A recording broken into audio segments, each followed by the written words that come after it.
គ្រប់គ្រងការលក់របស់អ្នកតាមរយៈ Telegram ជាមួយមុខងារ PandaBot ធនាគារ Panda សូមណែនាំលោកអ្នកជាមួយមុខងារ PandaBot ថ្មីដែលអនុញ្ញាតឲ្យលោកអ្នកអាចពិនិត្យមើលប្រតិបត្តិការលក់របស់អ្នកបានដោយងាយស្រួលដើម្បីភ្ជាប់សូមធ្វើតាមការណែនាំដូចតទៅនៅក្នុង Panda Bank App ចុចលើរូប PandaBot រួចចុច Start ដើម្បីចាប់ផ្ដើមការស្នើសុំសូមធ្វើការដាក់បញ្ចូលលេខគណនីរបស់អ្នកវាបញ្ចូលលេខកូដ OTP ដែលលោកអ្នកទទួលបាន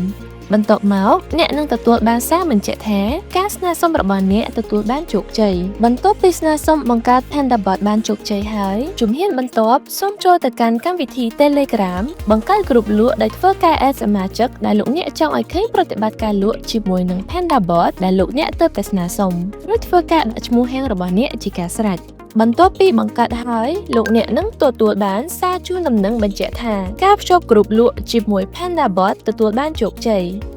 ប្រើប្រាស់ PandaBot ជំនួយដល់ការលក់ដូរងាយស្រួលទាំងអ្នកលក់និងអ្នកទិញអាជីវកម្មកាន់តែរីកចម្រើន